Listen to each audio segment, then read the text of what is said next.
So that's a very good question and a very controversial question. Court కొట్టేయలేదు, stay ఇచ్చింది. So interim stay that GMS 123 cannot be operated upon. It's not completely removed. అయితే court ఏమన్నదంటే ఈ 110 page interim ఆర్డర్లో court specifically said that ఈ aspect, ఈ already GMS 123 కింద purchase చేసిన lands వీటి లీగాలిటీ ఇల్లీగాలిటీ నేను ఫైనల్ హియరింగ్లో పేరుస్తాను అని అన్నది. So your guess is as good as mine, and I would hope that they do justice to those agreements in the way I think. So మనం ఈ 123 జీవోకు attach చేస్తూ R package కింద ఇంకొక 2 GOs government issue చేసింది. GO number 39 and ఇంకొకటి 38 and 40. 191 as 123 was going on. అవును. And again GO number 39 I think. అంటే వాటి స్టేటస్ కూడా ఏంటి, అది కూడా అయితే మేము అంటే ఆర్గ్యుమెంట్స్ అవుతున్నప్పుడు like I said in the span of 7 months 190 191 at other different hearings government తీసుకొచ్చింది. అయితే మీరు రీహాబిలిటేషన్ రీసెటిల్మెంట్ స్కీమ్ జియోలో లేనే లేదు, ఎట్లా ఇంప్లిమెంట్ చేస్తారు అని మేము అడిగినప్పుడు గవర్నమెంట్ 190 తీసుకొచ్చింది, 191 తీసుకొచ్చింది. హౌఎవర్ కోర్టు క్లియర్లీ ఇంటరిమ్ ఆర్డర్లో ఏమన్నదంటే ఈ 190 191 కోర్టు అడిగిందంటే ఈ రీహాబిలిటేషన్ రీసెటిల్మెంట్ ఎగ్జాక్ట్లీ షెడ్యూల్ 2 లాగా ఉండాలి అని అన్నది. ఈ 190 191 was not what the court wanted. It was not sufficient. అందుకోసము దాన్ని యాక్సెప్ట్ చేయలేదు court. Okay, yes. Please explain in English. Yes. I'll do that. So what happened during the course of the argument of 123 is when we questioned the government on the fact that it is just basic sale agreement, and even private sales are much more detailed than this. When we told the court that rehabilitation and resettlement is not provided for and infrastructure facilities are not provided for, during the course of the argument the government came up with the GMS 190 and 191. The court had already said that this these provisions have to be exactly in tandem with Schedule 2. So because it was not in tandem with Schedule 2, the court in its final interim order said that 190 191 is not enough. Now 38, so it does not exist. 123 is stayed as we speak right now.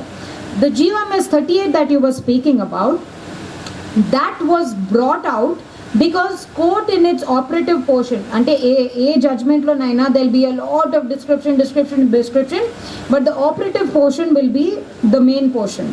Court in its operative portion said GMS 123 not only gives the state government a lot of discretion, it also does not provide for the landless, poor and the artisans. So that is why the government, in order to try and vacate the stay, that's what it's called in the legal language, they brought in GOMS 38 to say that here are the provisions exactly in tandem with with Schedule 2, so vacate the stay and replace it. So of course we objected to it and all that, because any vacating of stay requires a detailed hearing. So my question to that, or my objection to GOMS 138 was, when GOMS 123 itself is unconstitutional, it's when I'm questioning the very sanctity or validity of GOMS 123 as far as violation of 23, 16 and 14 is concerned, articles 23, 16 and 14 of the Constitution is concerned, why would I give any kind of a leeway to 38? It's like आपका पहला भोगी accidental है, उसको आप एक और attach करो. How does it make sense? I mean, your first one itself, the validity, the very existence is questioned. How can you attach something to an already questionable and illegal legislation? So that is why the objection went down with the court, and the stay hasn't been vacated yet. So GOMS 38 as we speak is not applicable to irrigation projects. అయితే 123 మీద ఉన్న stay is applicable only to irrigation projects. So for other projects like I told you, SEZs, open cars, green pharmacity and all that, 123 can still be used. Yes. So they will, or the I would say a landowner for any project should say I want only 2013 and 2013 alone.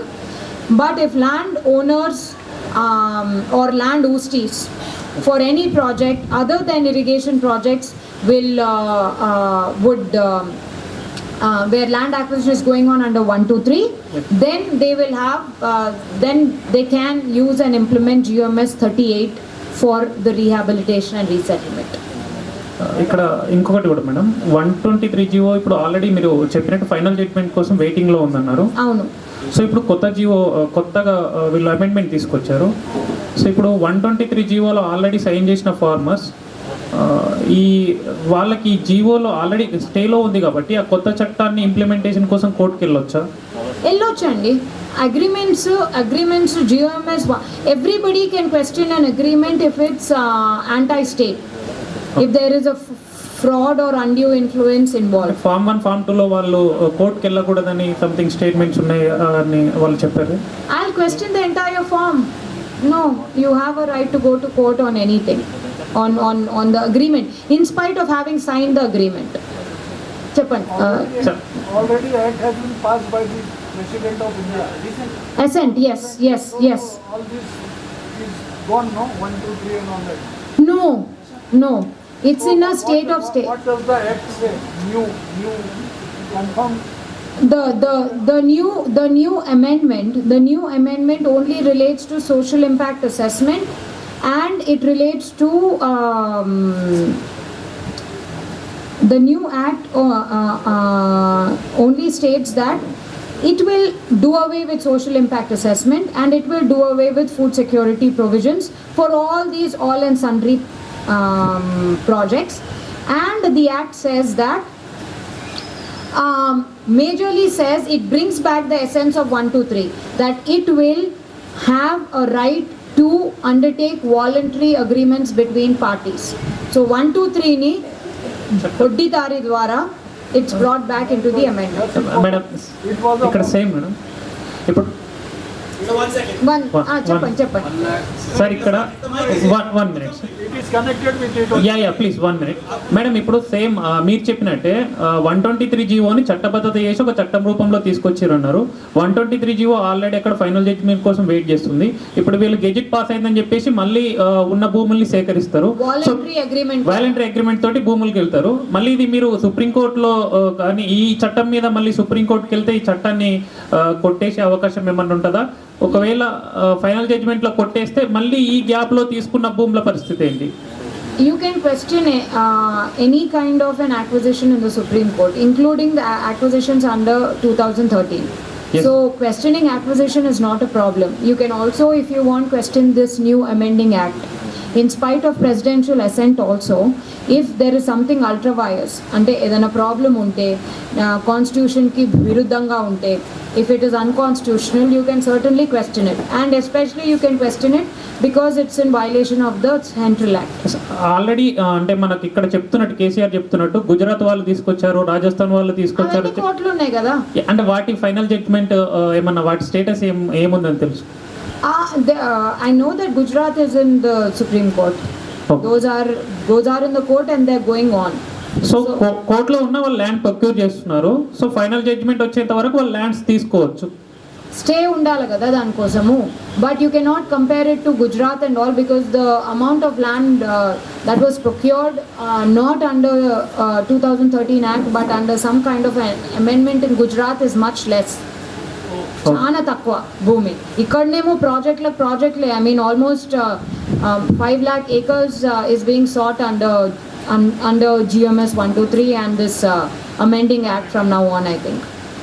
అంటే మీ analysis ప్రకారం madam ఈ amendment సుప్రీంకోర్టులో challenge చేస్తే కొట్టేసే అవకాశం ఉంటుందా? అంటే మీరు ఇంతకుముందు చెప్పారు కదా ఆర్టికల్ 112 ప్రకారం కంప్లీట్ వయలేషన్ ఆఫ్ 2013 యాక్ట్ అని చెప్పారు కదా. అంటే మేము బాధితులం మేడం, అందుకే కన్ఫర్మేషన్ కోసం అడుగుతాం. We are victims. No, I'm not tired. I'm just thinking how to answer the question.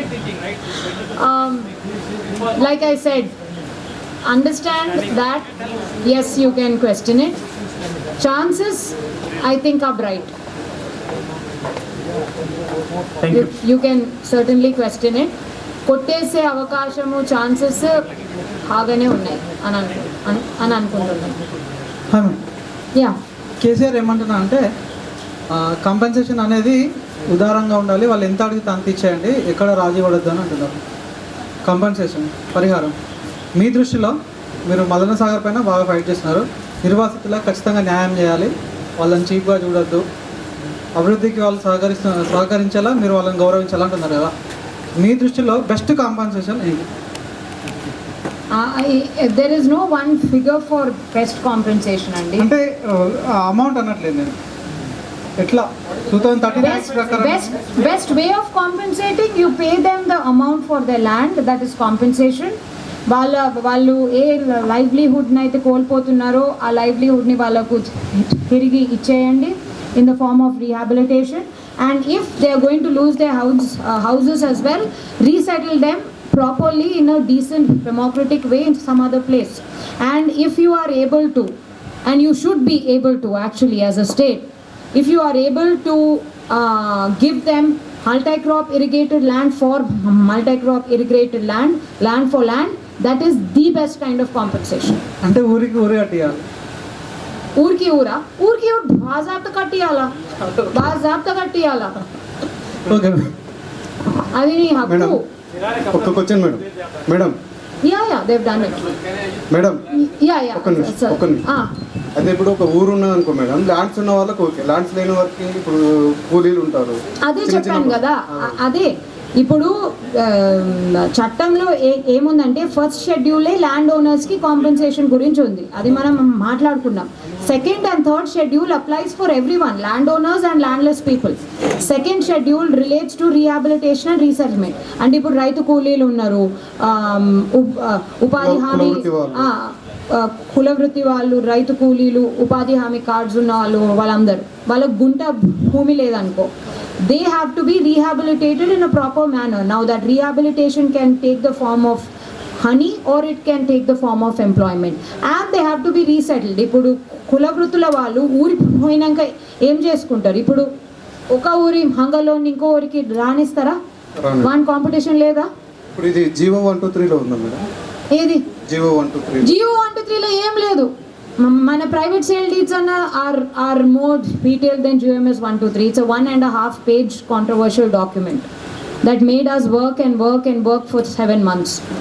2013లో 2023లో ఇది అంతుంది. Okay madam, thank you. So do you have a question? 144 section, 30 section పెట్టుకొని ల్యాండ్ ఎక్వైర్ చేసుకున్నొచ్చునా? Okay, Miki, I didn't inform you about this, right? So the government, this government especially, it's become a child's play. Khel ho gaya hai. They impose curfews as and when they feel. Curfews under section 144 CRPC, which deals with rioting and public safety XYZ. So the people of the village don't even know that 144 is in place. They are supposed to exhibit it in a proper place, for them to know that 144 is in place. So as and when apni manmani, as and when they want, today night they'll impose 144, tomorrow morning it'll be done away with. Again, if they feel that a lot of unrest is happening and rioting is going to be happening, that is what they think. In fact, all over Telangana, the villagers, the residents, the land hosties have been extremely civil. God save the government when they actually become uncivil. So 144 is being abused in the state of Telangana as we speak, and section 30 of the Police Act as well. Okay. Sir, This is a simple question about the political nature of the state, and Nagarjuna Sagar was started in 1955 or so. Singur actually was started during the Nizam's time. And you have Handri Niva over there and all these Sagars and others and Pochampad and Nizambad. All of them have not been paid compensation. So we know, and you are explaining how in an entire village, 70 people, they can't fight for their rights, no FIR will be registered. Yes. And the courts, of course, it's a long process and a costly process for the common man to approach. And the media, of course, I have been seeing this Namaste Telangana where... Time, so if you could skip the preamble and get the question. I'm sorry. Yeah, this is the question. I'm really sorry, we just have to... This is the question. You didn't Namaste stop Telangana earlier. is This a is the question. mouthpiece. Let me continue. You're giving a preamble, but please... I'm pointing out the nature of every part of the state. We have pointed out the courts, we have pointed out the media. Just today in the morning, some days ago, Namaste Telangana came up with a celebratory headline, Bhu Sekaranake Rajamudra. I don't know what GO or what law it was referring to. I don't think it might be the 2013. 2016 amendment. So this is the nature of the state. The media is not good. It's not just of the executive as we were pointing out earlier. The legislature okayed it with majority and opposition was thrown out. So this is the nature of the legislature, the executive, the courts. It was okayed in less than 5 minutes. Yes. Yes, no discussion. Not even break ke baad. So the courts are not within reach, and they're also, as you know, not very sympathetic to the people. And the civil society is very, very limited and has limited resources. And the individuals like we see here, they have much less resources. This is the nature of the state. They might bring one law after the other, one G after the other. But the state wants to devour land. What can you do about it? Is there any way you can oppose this state, even in the future? This 2016 might go, 2013 might go, 1, 2, 3 might go. They will come up with many such laws in the future. I'm asking you about the pure, simple nature of the state. It is not going to give up. The state is not going to give up, but we as people have to become more rights conscious. Rights conscious in the sense when a state is acting unconstitutionally, when a state is infringing and encroaching on our rights, then we need to stand up against the state. That is where we need to, and I'm not talking about picking up arms and there being a brawl or a battle, but we as citizens need to stand up against the state and remind them of their duties. Is it possible because the state is going to use its home machinery and mechanism? I think nothing stops like a big sea of human beings, of citizens. I mean, a state will be left. What is a state going to do? It's going to use all its techniques of anti-rioting, including violence. Yes, it will. But how much violence will it resort to? Will it be or remain in power? We are still talking, and thankfully, I hope thankfully, still in a democracy. So the state also knows how much it can push us, and it will push us only that much, because if it pushes us further, we are not going to allow it to be there. We are not the state, the executive of the state. That is utopia. No, it is not possible, ma'am. Because 2019 election we are talking. Question is in that only. Just today's talk only that 2019 also this government is going to come. That's what is in our hands. Yeah. So what is in our hand? Just work it out. The vote. The vote. That is one thing. In the process to that, and to educate the people. Yeah, awareness should be there. There is no awareness. Just 10 people, 20 people sitting over here and thinking aloud about all these things. And we as Indians, sir, I'm so sad and mad about it. We have such small memories, such short memories. We forget what the state does to us so fast. When it comes election time, it's gone. No, but it is a mob type. It's a mob mentality.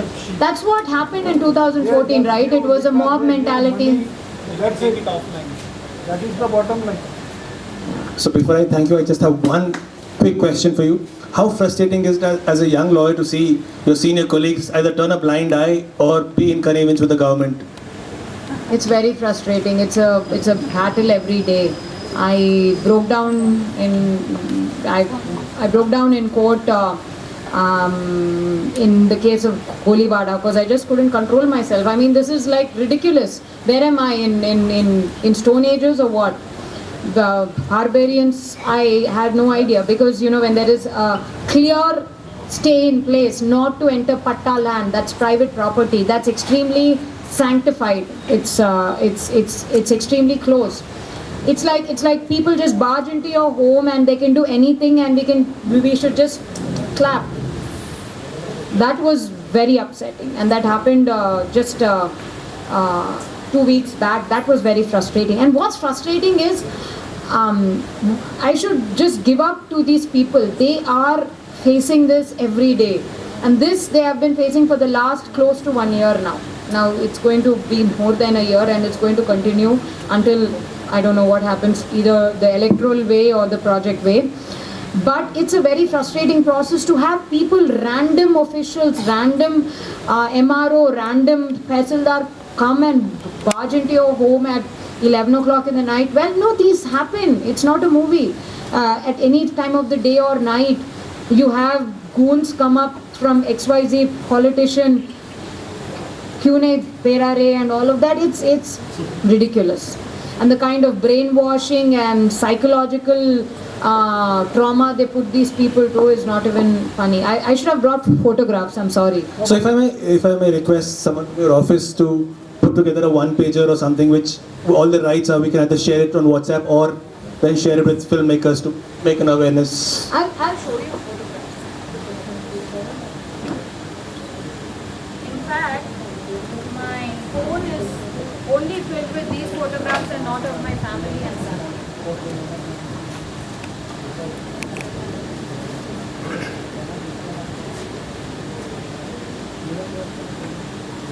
You have understood the problem, but what is the solution? The solution is you and I go up against So where to start from? it is an everyday process. That is what I'm telling sir. एक दिन में नहीं होगा, 2 दिन में नहीं होगा. You have to keep breaking your head against that wall every day, and that's only when the cracks will first form and then the wall will break. They are spending crores of rupees, central government and state government for their publicity only. Exactly. And No, on that the- is what I'm saying. The On media the has totally face of it, managed. it is like that, oh, we are doing very well, just this and that and all.